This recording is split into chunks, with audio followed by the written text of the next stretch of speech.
What up, everybody? Once again, it is time for the Cruel Fan Sports Hour, brought to you by new sponsor Collins Sports Cards.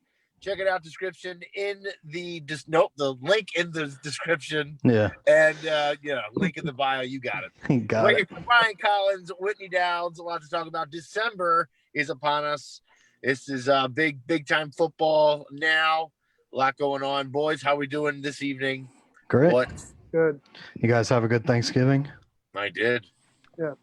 Well, I mean, I don't know. It Different. was just us. We cooked the night before, and it kind of worked out pretty well. Oh, yeah.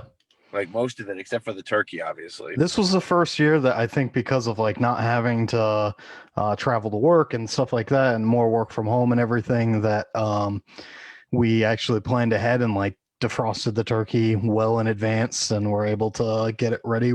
Usually we're scrambling at the last minute with like, water in the bathtub trying to figure that out. But this year able to get it under control. So a little bit different, but yeah, different definitely than other years, but I never have like a huge Thanksgiving at my house, not that many people, but it's still, different for everybody everywhere, and good that people hopefully stayed safe and decided, to maybe not travel as much, but I guess that's your own personal choice, whatever you want to do. So anyway. How was yours, Whit? Yeah, how was yours, Whitney? It was good. Nice being home. Wish I could have traveled to be with other family, but it just wasn't safe. So, Yeah. But yeah, lots of good food and time with family. Now, Josh, you being back home in Lancaster, were you with more family this year, or at least being able to see more of your family? No, we didn't see anybody. No. Well, I actually had to work on Thanksgiving, which is fine because I got double time, whatever it was. So I'll take that holiday pay. And same reasons. We have a newborn, and like not even my sister. I didn't even see her. So we just kind of cooked the stayed at home and just it was just like a normal day really because I had to go to work and everything. So yeah, that's why we cooked everything Wednesday night. Like made the mashed potato. Like we get real basic like mashed potatoes, stuffing, gravy, and and the turkey and right. Real basic stuff. Yeah. So we didn't have anything green. We didn't we were trying to make something green. We were like, whatever. That's all right. So, nobody needs it. Unless you're an Eagles fan, I guess. But yeah, time. They're still going to win the division. I don't care. A little bit of a Thanksgiving surprise, I guess. The Ravens and Steelers game being postponed, probably the best game that would have happened that day. But it gets postponed to, this week. And obviously a little bit different of a whole schedule that's going on in the NFL. Games being pushed back and due to COVID reasons. It's kind of interesting because obviously like the Steelers Ravens game this week, you could argue that pushing the game back gave a little bit more time to prepare. Obviously they would have had a different week if they weren't able to prepare. I don't know that the outcome would have been much different. Game was Whitney called it the game of the year. I don't know about that, but it was a good game. Whitney, you want to share your thoughts on just like the Steelers-Ravens game? Yeah, I don't know if I specifically said the game of the year. I said no. I said you one said of the best games of the year. I did not say the game of the year. That all right. belongs to somebody else. I got the text proof. Yeah, I said one of the games of the year. I mean, no one was expecting it to be that close. Obviously, the Ravens had 23 players on the COVID reserve list, and the Steelers had like 3 or 4, maybe 5 at most. Yeah. And yeah, it just seemed like it was going to be one-sided. But I mean, anyone who's a Steelers or Ravens fan knows that any of the games they've had over the years have been close, regardless of who's playing. With like some very few occasions. But I mean, I think the biggest thing was this. Again, the Ravens really couldn't move the ball much. They had 2 drives where they scored, and had a chance at the end of the half where they could have potentially scored, but mismanaged their timeouts, and it cost them points, unfortunately. Yeah, it was almost like they had, like everybody knew their game plan. They were going to try to run the ball, and with RG3 there and everything like that, they don't have that many options to throw. They're not really a throwing team anyway. They got Brown there. That's pretty much like their best receiver, and then they got Mark Andrews. But like without having your quarterback Lamar there, and relying on your second and then third string quarterback to come in the game. I was surprised at how much of a fight they put up, but ultimately the end result is the same. I think it was more the Steelers playing bad than the Ravens playing good, right? Like I think that there was a lot of like if that one touchdown that they got, that the Ravens got towards the end of the game. I mean, it was just like complete blown coverage, and obviously that happens in the NFL. But if you look at like the rest of the game, it wasn't that close. They were within a score the whole game, but like the overall pace of the game and everything, it just didn't seem that close because, like what you said, they just couldn't run the ball.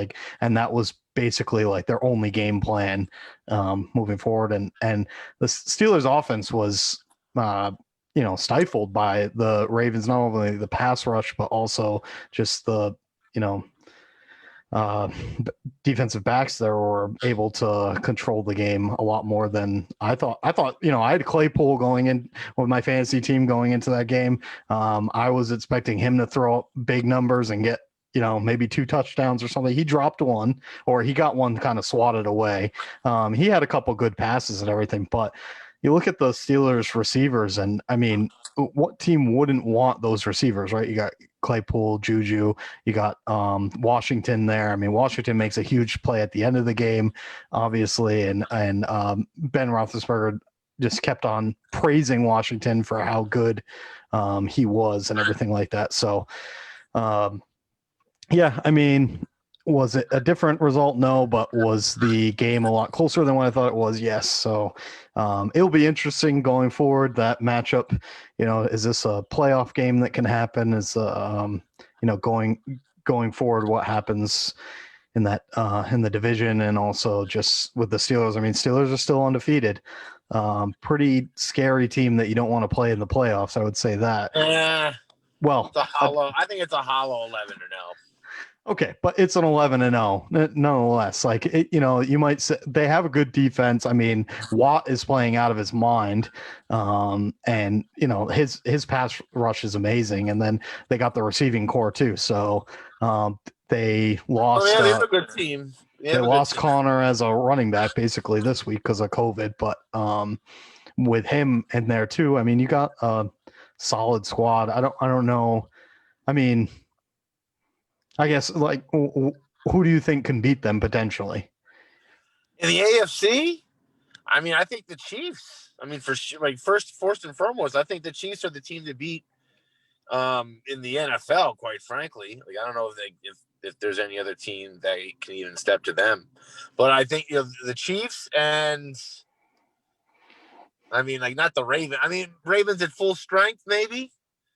You know what I mean? But I mean, the Steelers are there. I mean, I can see them getting to like the conference championship game, but they're going to be. I don't think they can handle the Chiefs. I mean, Mahomes is just too much, and they have too many weapons. Like the Steelers, yes, they're loaded on offense, but the Chiefs are more loaded. As good as the Chiefs have been doing, they haven't been doing as well as they have in the past. They're not doing as well as they were last year. They're 10-1. Well, their defense, yeah. I mean, they're 10-1. Just as a complete team, I think the Steelers are better.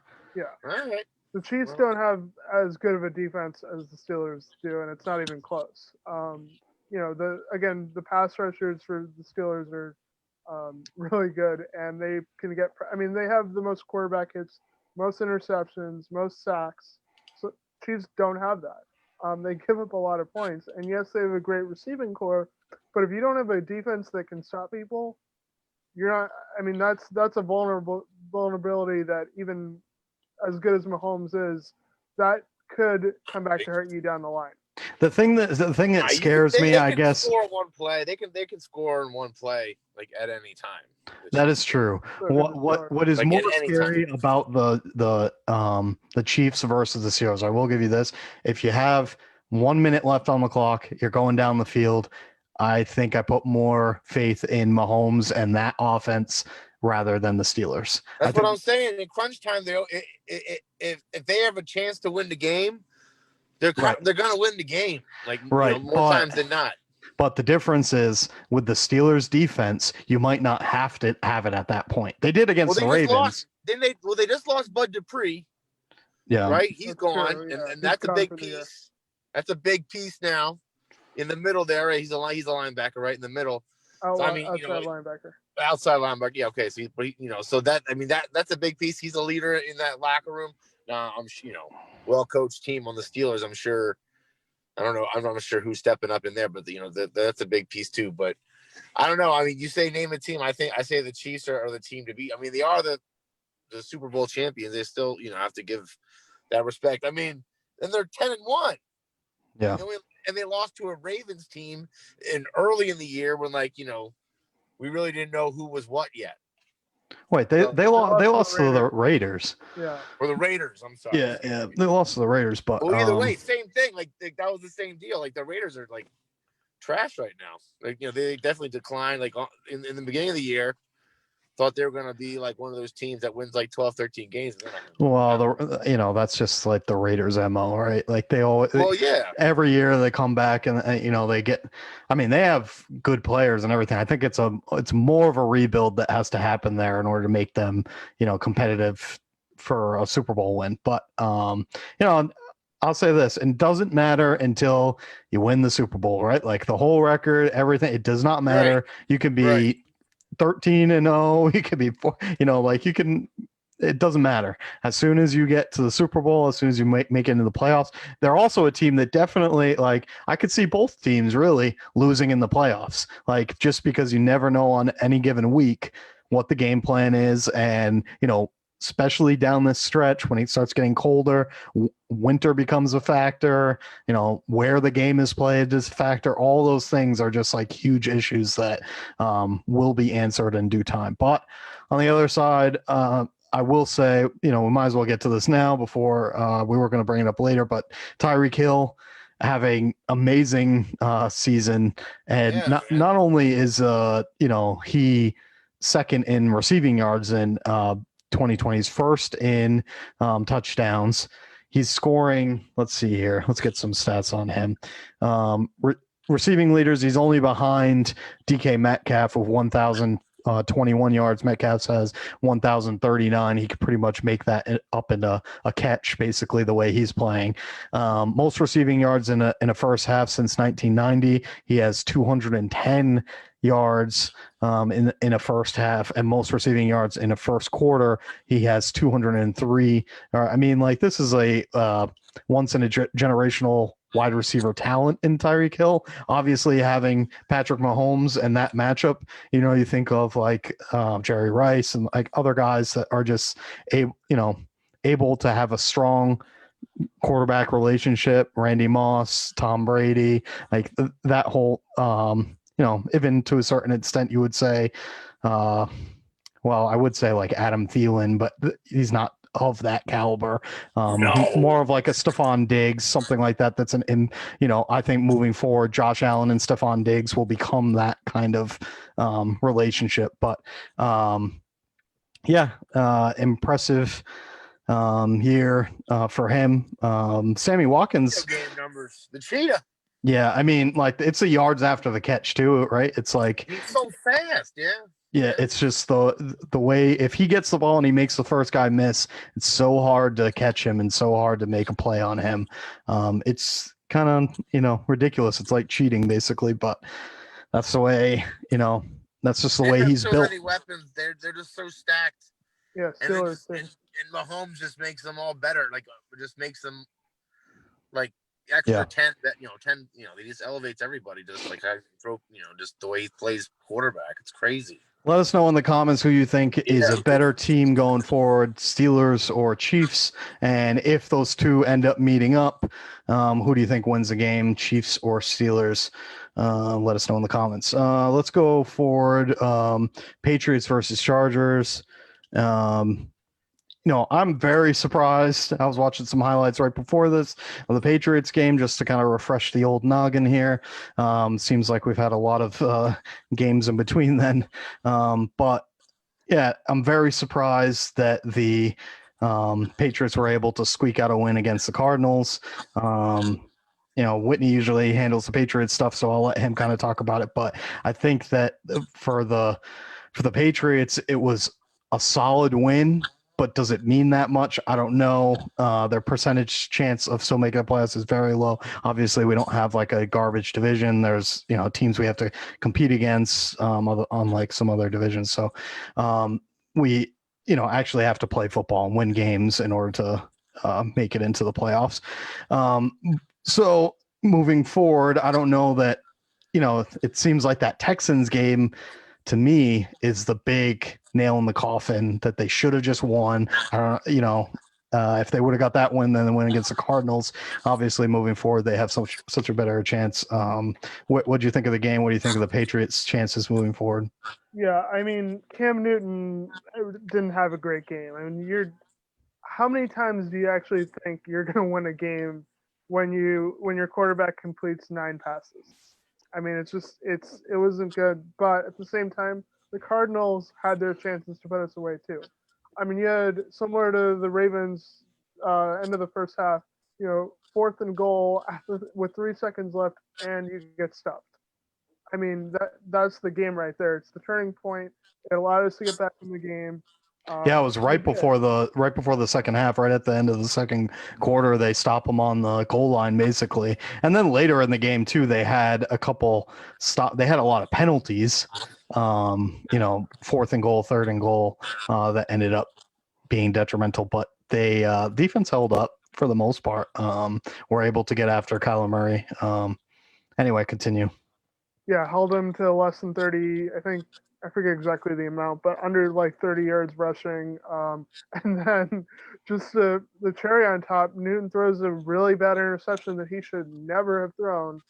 And instead of taking a go-ahead field goal or hitting a go-ahead field goal, Sam Gonzalez misses one. And I mean, that just can't happen if you're the Cardinals. You're a better team. You have a chance to put us away, and you let it slip through your fingers.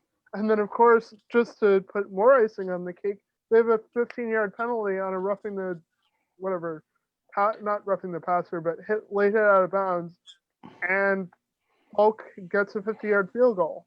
And he was someone I was worried about before the season because of his struggles last year, but he's now hit 2 50-yard field goals, game-winning field goals, which no other Patriots kicker has ever done.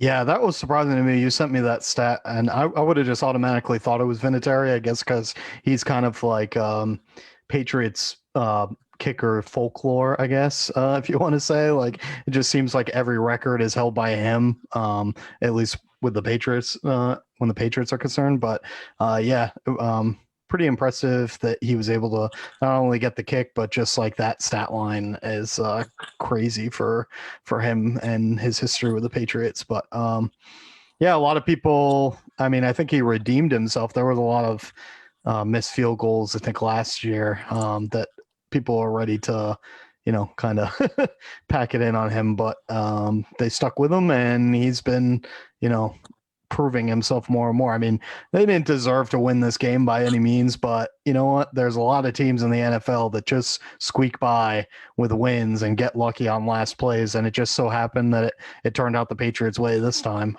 Except if you're the Jets. Yeah, except if you're the Jets, I guess.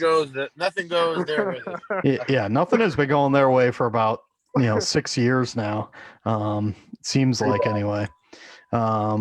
All right, let's talk a little bit Eagles. What do you think about your Eagles going forward, losing Seahawks game and then going against the Packers this week? What do you think? Well, I mean, I figured they would lose to the Seahawks. You know, I thought it'd be a little bit more competitive. I thought like the offense would look a little bit better than it. I mean, or at all, like look like an actual offensive unit. Like I don't know how many 3-and-outs they had. It was just a gross game offensively. I don't know what the problem is. I mean, I don't know. I think Dougie P's out the door next year. They're not going to get rid of Wentz. They're not going to bench Wentz because there's just too much money. It's just too much money on the table. You know, dead money. Like if they get rid of him or whatever, unless they trade him, but they're not going to trade him. So I think they got to figure out a way to like Green Bay is rolling too. I mean, if you can get to Aaron Rodgers, maybe, but I don't know. Their defense is actually playing way better than their offense. Yeah, absolutely, for sure. I mean, that's their only chance. So if they can get to Rodgers and maybe make something happen that way, make a play like maybe Brandon Graham strips him or something, but. Yeah, we're both the Patriots and the Eagles are in interesting like territory with their quarterbacks right now because I don't think that Cam has proven enough to be able to say that you want to bring him back next year, but right. You also don't have like much options out there. Like there isn't like many, they're not going to get a high draft pick. They're not going to be able to, even if they trade up or something. I mean, I doubt that another team is going to let the Patriots get a high quality quarterback. I just like don't see it happening. And if they move forward with Stidham, I mean, he hasn't done anything that I would say, is impressive that you want to give that guy the ball and say he's going to lead the team. A year might change things like that. Like he might be able to somewhat be more competitive and, make a difference or whatever. My kind of idea on him in general is that he's going to end up getting traded somewhere. And it will be kind of just like what happens with the Patriots in general with backup quarterbacks. They end up getting traded to other teams and then maybe they get a chance at a starting job and whatever.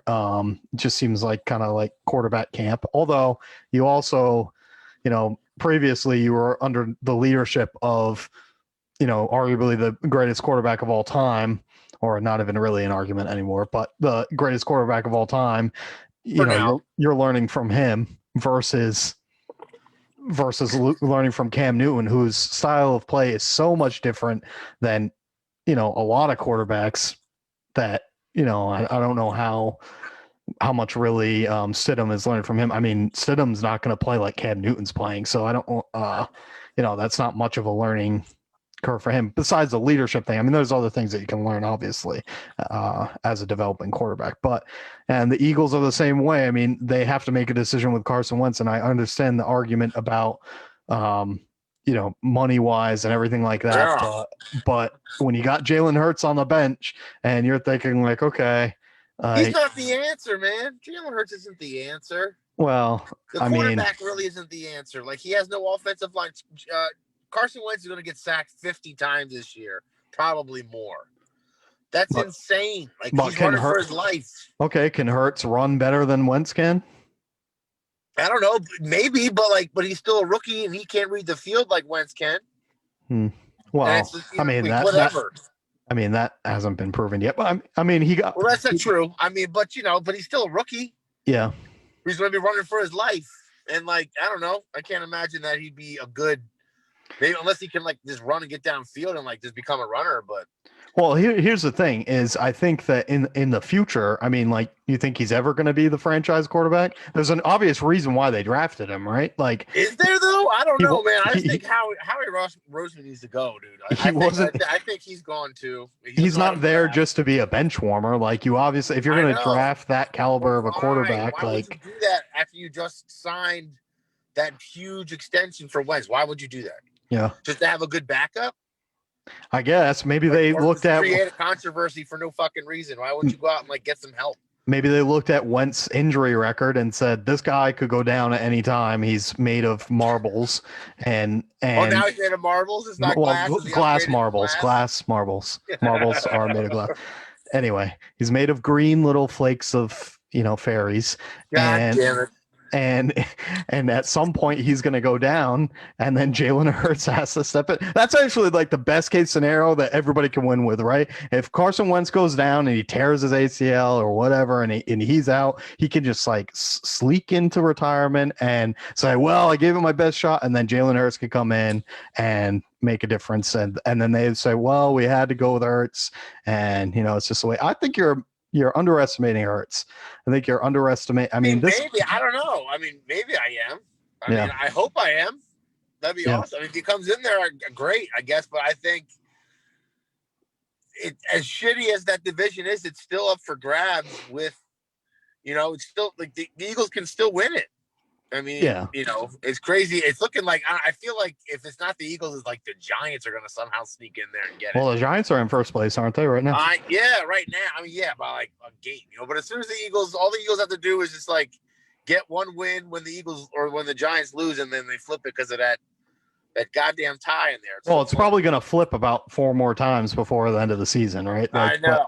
But it's like, to me though, you have to start thinking about like down the road. I mean, they're not going to be like, no matter what, any of those teams aren't going to be competitive against like the caliber of teams that are the Steelers or the Chiefs or anything like that. Like, they're just not going to be able to compete. They might go one game into the playoffs, but unless they have some magic in their back pocket. I don't know, man. It's just, I mean, the Eagles. I mean, it's so funny, like, because the Eagles have just been riddled with injuries. I mean, that's just part of football, and I understand that. But the one constant has been Wentz this year. Isn't that funny? Like, you talk about how he's Mr. Glass this year. He's like, and he's got sacked. Well, it's not his million times, and it's not his time yet. It's not his time yet to get injured. It's right before playoffs, right? Like, that's when he gets injured, and that's when he's such an asshole. Well, I'm just saying, it's the truth. That's like, he's just like, oh, I know we can't win the Super Bowl this year, and then the one time that they did, it wasn't with him, right? Yeah, I was gonna say too. His decision making. Yes, the sacks and the hits and getting pressured. Some of that is caused by that, but some of his interceptions he shouldn't have thrown. No doubt. Yeah, against the Browns, you can't make that decision. You have to throw it away, or run, or if you can't run, just throw it away. But it's not completely his fault. It's as much as I feel like I feel it's not no, it's not completely his fault. I think he's trying to do too much because I feel like he's out there with practice squad guys. Yeah. He's just trying. He's got good talent. Like, he has better talent than he's had last year. Now, he's got exactly. He hasn't had shit. Like, because everyone's last year, like, the same reason, right? Alshon was like seemed to be like out all year. There's a guy on a motorcycle. All right. See that. I mean, the other thing too is look what he did in 2017 before he got hurt. I mean, he was an MVP candidate. I can't remember his stats. But then he comes back the next year and still kind of getting over that. And I don't remember his stats exactly, but he was decent. And then, I don't know what, I guess last year the injuries and especially the offensive line and the receivers. And now this year it's the exact same thing. Yeah. It'll be interesting to see if an Eagles team can actually be fully healthy. What that would look like. I mean, I think that's really when you can fully judge him, is if he can stay healthy for a full season, which I don't think he has yet, like throughout his time with in the NFL. So yeah, I mean, and it's just so funny. Like, of all the years, like 2020 with everything going on, and and then like his whole team getting like destroyed, he's the only one that stays there. It doesn't get hurt. It's ironic, but they're probably thinking like, yeah, we carried your ass, so now, now it's your turn. Now it's up to you, and it's not. Well, anyway, we'll see what happens there. But a lot of similarities really with the Patriots and the Eagles this season, and especially moving forward to next season. They both have QB issues. They both have injury issues, or for the Patriots, it was more opting out issues, right? The Patriots team in general is a lot different if those key members don't opt out. The defense is pretty much the same, and we're talking about a whole different season. I'm encouraged a little bit by the Patriots playing with such a depleted squad that next year, if they can figure out the receiving receiving issues if they can figure out how to add talent there. But they need to make a trade. They need to do something. They need to, make some offseason moves in order to, improve. I mean, they need a tight end. Like, let's not Gronk was, a huge part of the receiving core and a huge part of blocking for the quarterback. It's like more than just being a strong tight end. And they have that guy, Aussie or whatever his name is, Devin. Yeah, he's out for the year, I think. Yeah, and he was supposed to be like this like huge advancement for them and at tight end and everything. None of their tight ends have really panned out, and now look like they're just not, cohesive as a team is not what they are in 2020. 2021, it'll be interesting if they re-sign Cam, what they do with him. I can't see Cam really going to another team and being a starter. And the way he plays, I just don't think he's going to take that hit to be a backup. He's not going to be Winston out there and, get a huge contract and then not even be the starting QB. Interesting all what's going on. Let's flip to basketball just for a minute here. Not a ton of like news going on. There are some trades and everything like that, but big trade came up, man. What are you talking about? That was one big trade. Yes, was that today or yesterday? What was it? It was yesterday. The John Wall. Oh, right. Yeah, Westbrook. Yeah, Westbrook is a big trade, but anyway, that's not specifically what I'm talking about, but we can talk a little bit about that. Yeah, I mean, like when you move around those guys, it seems like these guys kind of like move from team to team, and they're more of an impact as a one. Like, there's deals that happen where there's like, okay, we're going to make a super team, and 3 guys are going to go to one team, right? Like, and we're going to make the super team, and then there's other deals that seem to happen that seem to be like, okay, we're going to send a veteran, and we're going to sell some jerseys, and that's to me what this trade is. You think? Yeah. I don't know, man. I think John Wall, like, he signed that huge deal in Washington. He's been there his whole career. I think he's very unhappy. Like, I feel like he hasn't played in like 3 years for Washington. I think he wanted out and he couldn't get out because of that big deal. And he found a way out. And I mean, Westbrook, as good as he is, I mean, I don't know. I don't know if he elevates people better. And, he might be better with the new team. Wait, I totally lost my train of thought. Sorry. The motorcycle drove by. Yeah, I don't know. I think that they're just like in general, I don't know that I mean, it's a big trade and like a big news to happen, but I just think like if you think Washington's a mess too anyway. That's what yeah. It's like more than that. It's like, there are some trades I just feel like, okay, we're just going to do this for publicity and it's going to make their team better. I think both teams get better, but does it, is it really going to change where those two teams end up at the end of the season? I don't know. Anyway. I don't know. Well, I don't think Harden's not a winner. I don't think he has that championship. He's not a leader of a championship team. I mean, he could be like a good number 2, but the way he plays. Well, he plays as a number 1. That's the problem. He doesn't want to be the number 2, and he's like a bigger star. And I mean, like, he hasn't proven himself necessarily as a championship winner, but there's also something about just being like the best player in the city and like, getting the TV attention too of a team, right? Like, like Carmelo.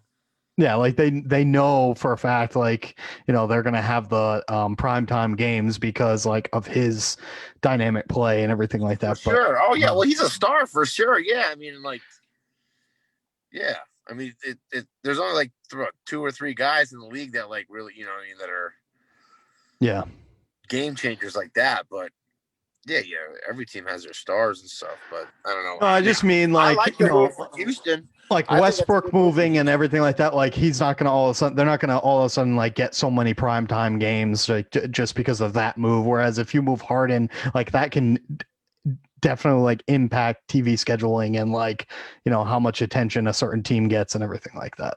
He's just that kind of player. Compared to what, John Wall? Yeah. I don't know. Compared to him John or Wall's Westbrook. like almost like he's exciting to watch, man. He's like, No, I agree. I think he's probably more talented. Yeah. But like I think that like just like the way Harden impacted Houston, it's just I don't Yeah. know. We'll see what No, I happens, hear but you. I hear you. obviously with like Kyrie and everything like that, like there's a lot of players. Kind of funny that I think the Celtics are playing the NBA schedule, tentative schedule came out.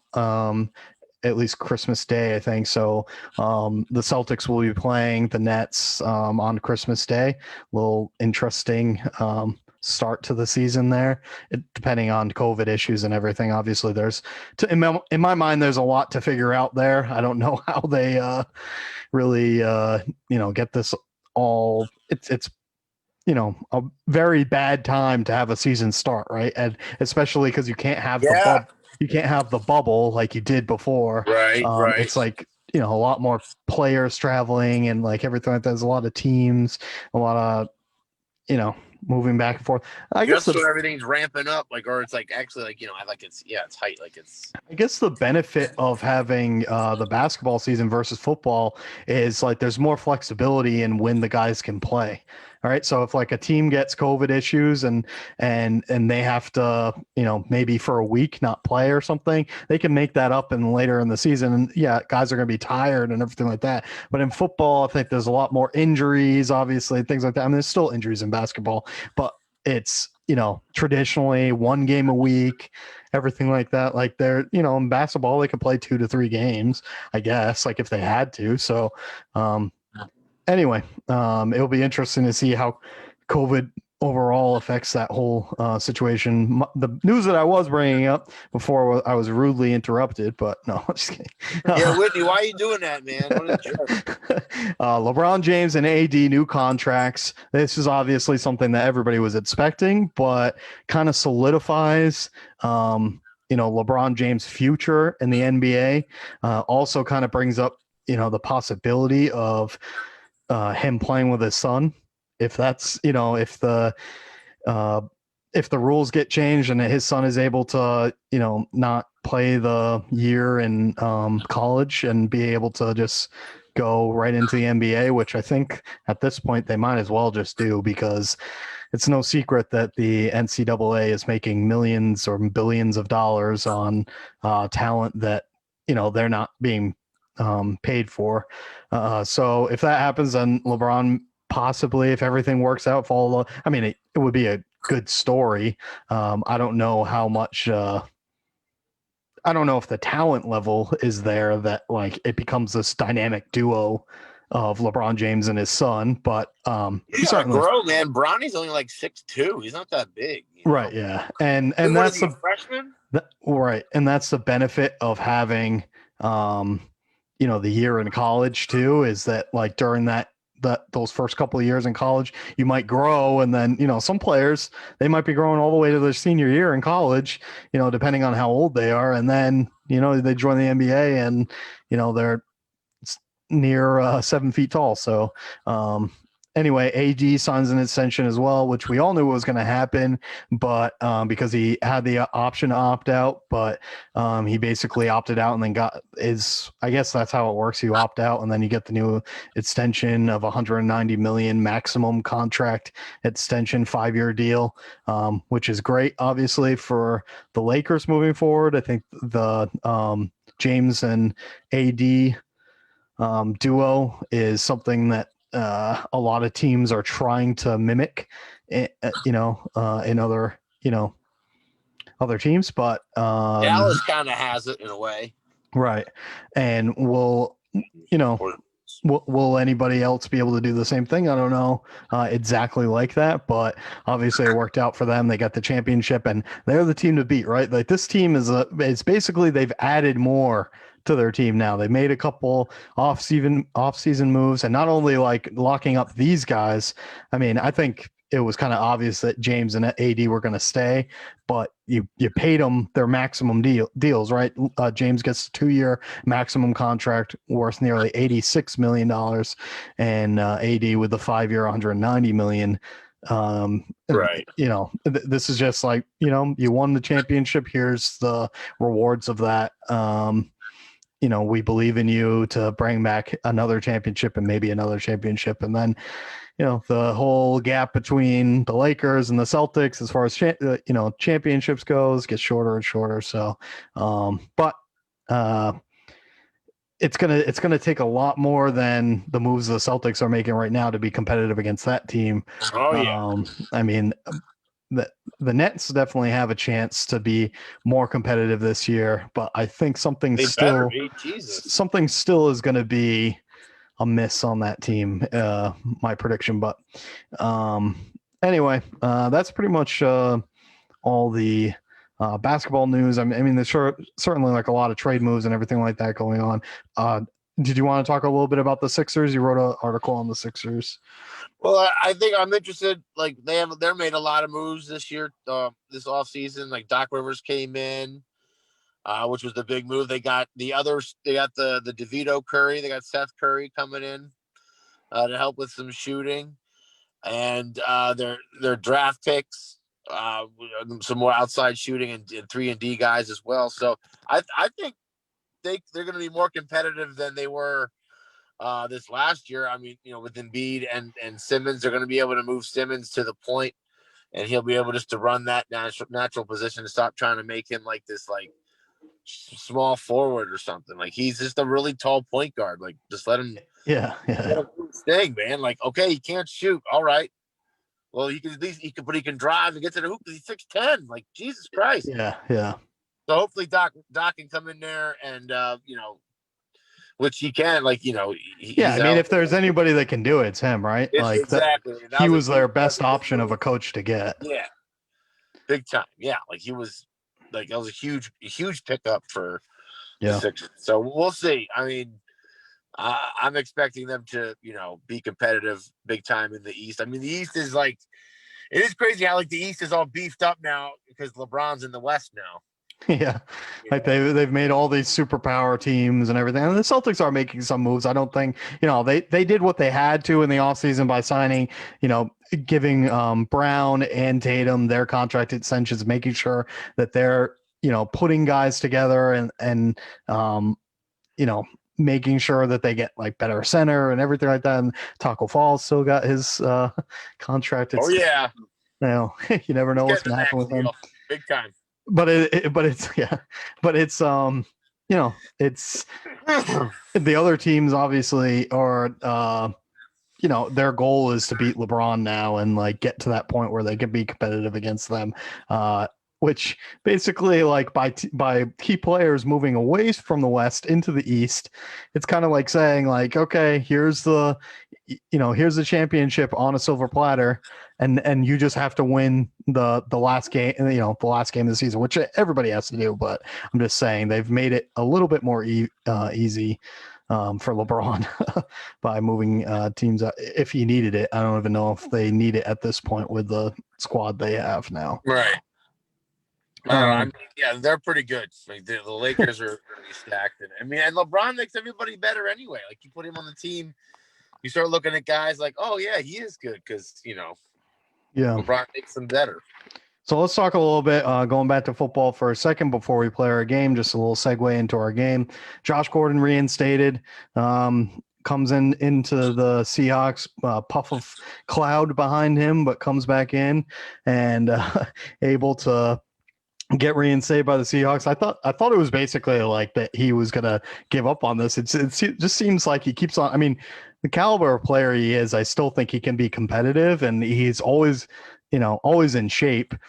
So that's not an issue, I don't think. But it's just kind of like, you would think the NFL is just going to be like, all right, man, like this is the last strike. Like there's no more chances. So maybe it is, maybe it isn't. I don't know with him. Kind of ridiculous in general and a lot of people's opinions, I guess, that we're, legalizing marijuana across the country and decriminalize it. At least decriminalizing in many states. And if not that, then, I mean, including the legalizing it. NFL, like you can't smoke for like the first 2 weeks of training camp, and then after that they don't test anymore. And like if you like fail a test, there's no like punishment against you. Like That's the new. So if that's all that, like, why is Josh Gordon still can't play until week 16? That's crazy. Yeah, I don't know if it's just like a thing. Like it seemed like Goodell kind of had a soft spot for him for a little while, like that they had some sort of relationship. And maybe Goodell was so like hurt by his last suspension that he just like wanted to make him really pay the price or whatever. I mean, like, there's people in jail, like in general in jail for for marijuana or whatever, right. that need to be addressed anyway. So it's not, it's just like the way it is. Like just because you're guilty of a crime, one, like they legalize something else, like they legalize mushrooms, like, but you got caught with mushrooms yesterday, like you still have to pay the price. So anyway, which by the way, Oregon's just going crazy. They're just legalizing everything over there. They're like, let's just go for it. Let's see what happens. Yeah, let's just be like, let's just see go what happens all the way and just see how it goes. But yeah. Will Fuller suspended for a different reason, obviously, performance enhancing drugs, which actually I haven't heard that in such a long time. I feel like it seems like it seems like it's probably used like way more than what they're catching guys for. Obviously, but when it seems like they like key in on players, right, is after injuries, because they know, like, Edelman had the same thing. And, other people have had, when they're coming back from injury, it just helps the recovery process so much. So I don't know if there's something like, the NFL just, they're waiting. Once a guy gets hurt, they wait and they just like do the surprise tests or whatever on guy. But they like know that these guys, like, okay, this guy came back from an injury that he should have been out 16 weeks and he's back in, 10 or 4 or whatever. Like, so Will Fuller had the injury and then last year was injury prone, really. And then gives this whole long speech about how he was using this certain doctor or I don't know, med spa person or whatever, and basically was kind of duped into it. It's a kind of like half-hearted thing to me. I think that, like, just admit that you did it, like, whatever, and move on from it. I think that, like, it's kind of like, oh, I didn't know. Like, as a professional athlete, you should know everything that's going into your body. And like, I just don't think it's an excuse, really. Like, it's kind of like, oh, I smoked weed at a party, but I thought it was a cigarette kind of thing. Like, let's just have some ownership. That's legit, of it. Bro.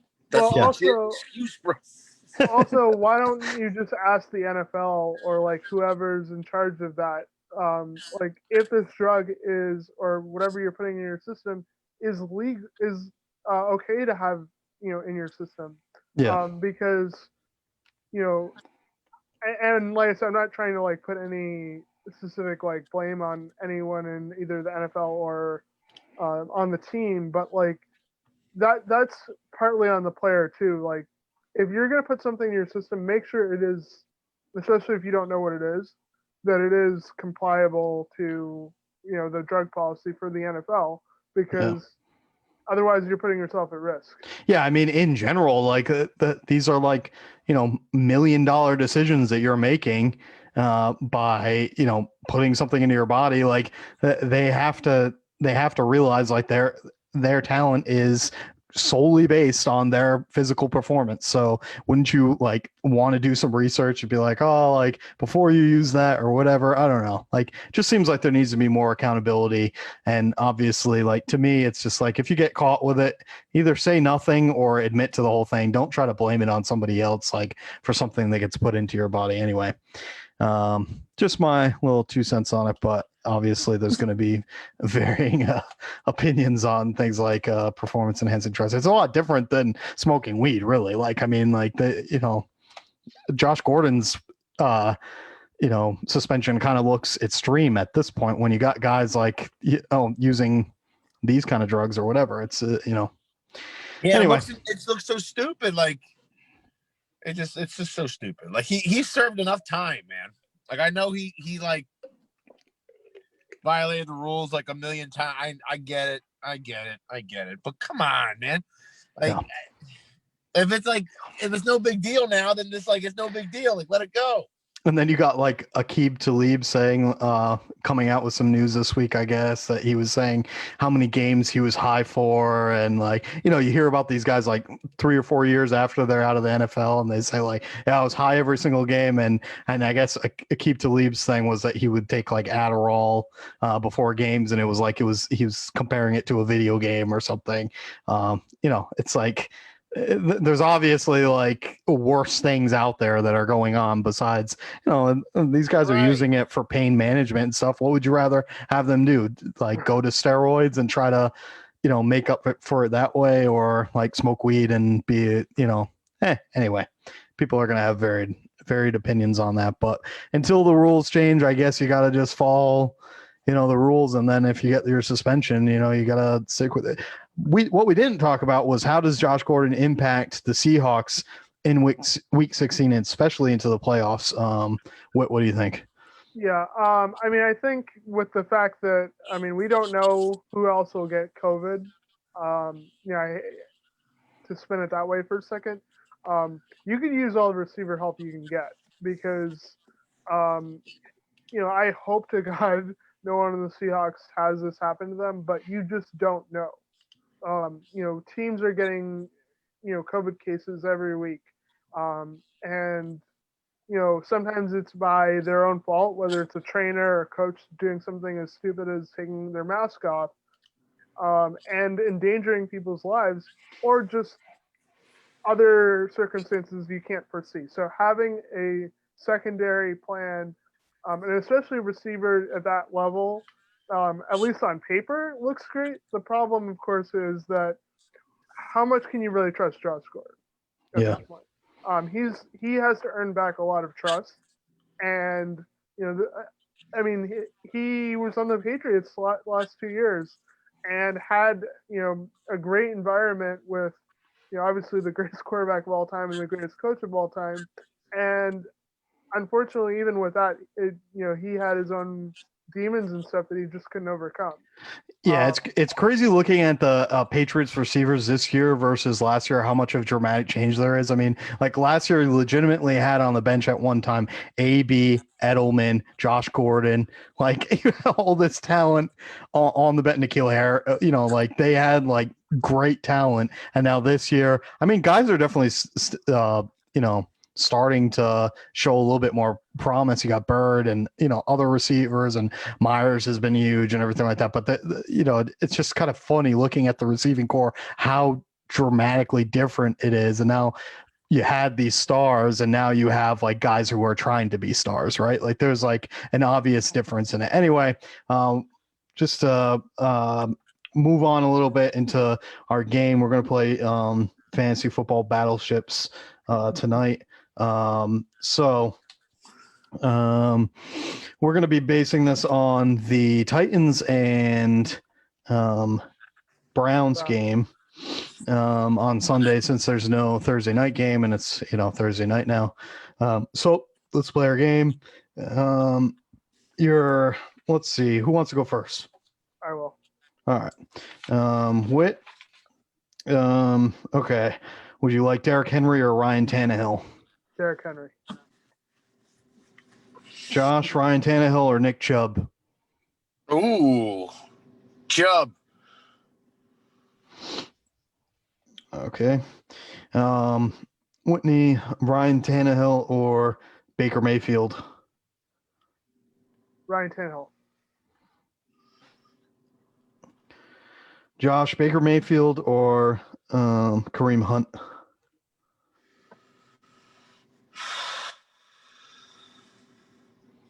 Baker. All right. Whitney, Kareem Hunt or Corey Davis? Kareem Hunt. Josh, Jarvis Landry or Corey Davis? Landry. All right. Whit, Corey Davis or Rashad Higgins?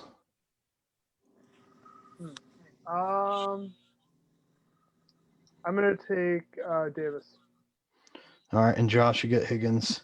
All right, so Josh, Josh's team, Nick Chubb, Baker Mayfield, Jarvis Landry, and Rashad Higgins. More of a traditional, I guess, fantasy football team. Whitney has Derrick Henry, Ryan Tannehill, Kareem Hunt, Corey Davis. Whitney obviously went with the strategy of 2 running backs, which is kind of, depending on how that works out, could be huge for points wise. So obviously we're basing this on Tennessee versus Browns game. Let's get to some questions here.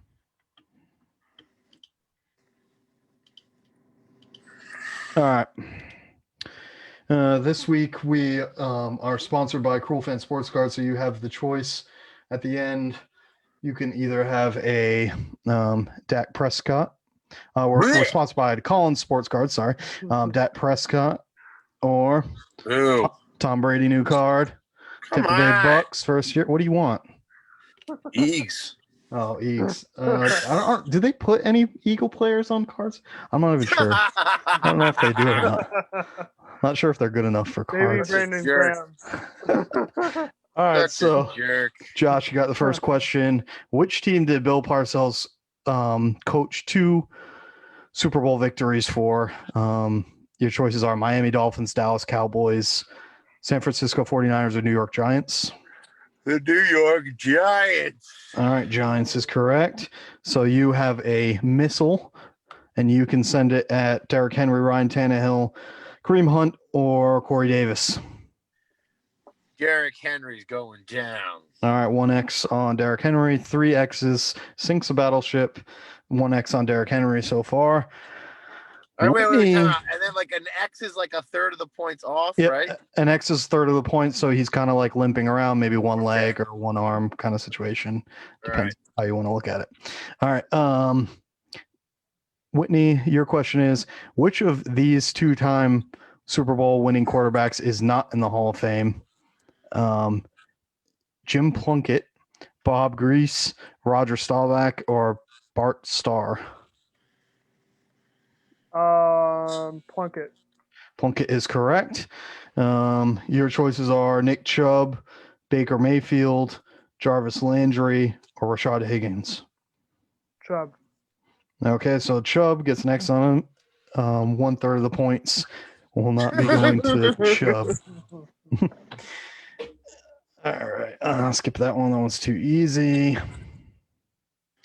What was the question? How many points is a safety worth? 14. Yeah, 14 points. All right. 14 points.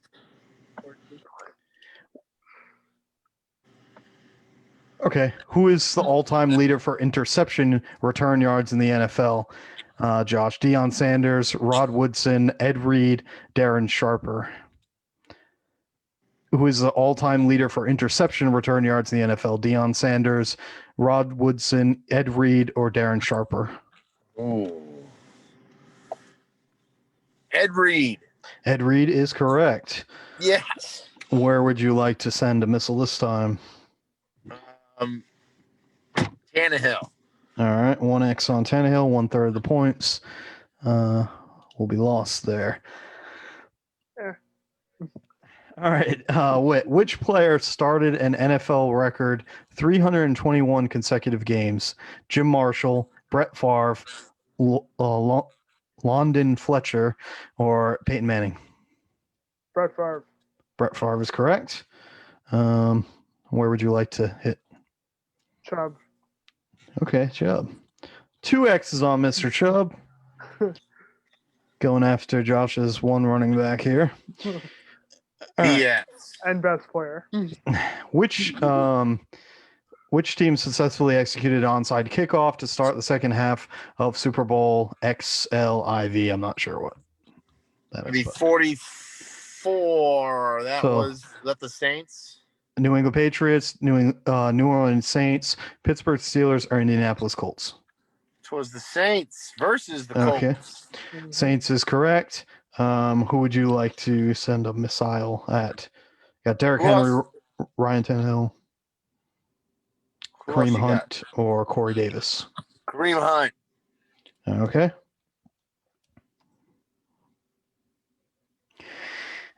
Okay. Okay. No, he'll know this. I'll skip that one. What is the only team John Madden coached, Whitney? Los Angeles Rams, Pittsburgh Steelers, Oakland Raiders, or San Francisco 49ers? Raiders. Raiders is correct. You have the option of Nick Chubb, Baker Mayfield, Jarvis Landry, or Rashad Higgins. Landry. All right. Next on Landry. Okay. True or false, Josh? Joe Montana and Dan Marino have faced each other in a Super Bowl. False. It is true. So What? you lose the opportunity there. Joe Montana and Dan Marino have faced each other in a Super Bowl. Okay. Oh, I'll be goddamned. Okay. Ugh. Four more questions. We'll do four more. Okay. This one was, what is it called when a quarterback is tackled behind the line of scrimmage before being able to pass the ball? We'll skip that one. I hope you would know that.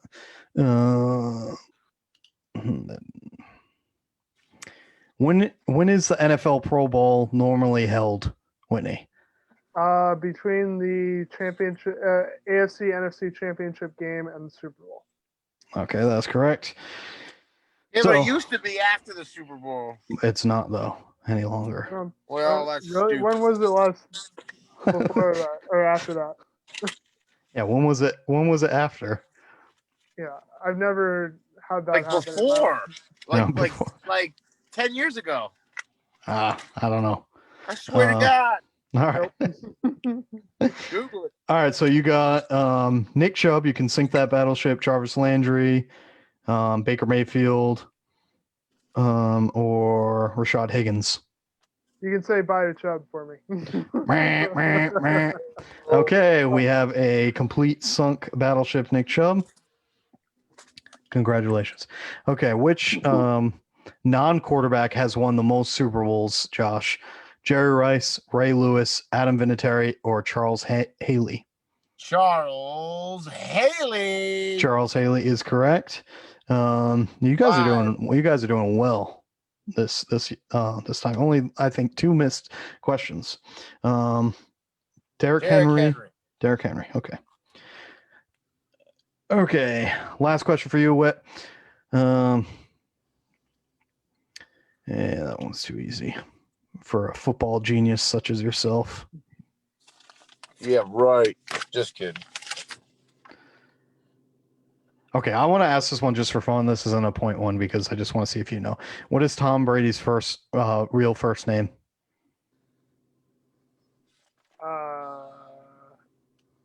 Not sure, actually. Okay, then we'll ask it as a question. Timothy, Tom, Thomas, or Tommy? This is your last question. Say it again. What is Tom Brady's real first name? Timothy, Tom, Thomas, or Tommy? Oh, Thomas.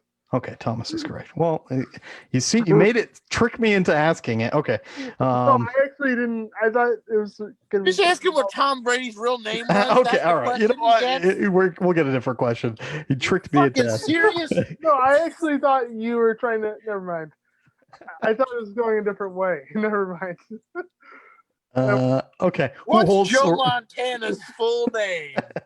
Well, it could be. I guess it could be Tommy. Like, I don't know. William? Who knows? Some people are just named Tom. You know. Yeah, right. Who holds the record for most field goals made in NFL history? Matt Bryant, Adam Vinatieri, Gary Anderson, or Morton Anderson? Oh crap. Morton. Oh wait, isn't it my question? No, it's not your question. Oh. It's because I didn't give him the easy. All right, my bad. Go ahead. Sorry, give me the list of names again. Matt Bryant, Adam Vinatieri, Gary Anderson, Morton Anderson. Adam Vinatieri. Adam Vinatieri is correct. Wow, that was a guess. Okay, so you have sunk the Nick Chubb battleship, but you have 1 X on Jarvis Landry. This is your last question. You could put 1 on Baker Mayfield or Rashad Higgins as well.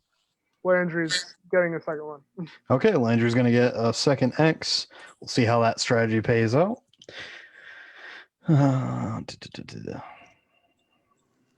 Okay, Josh.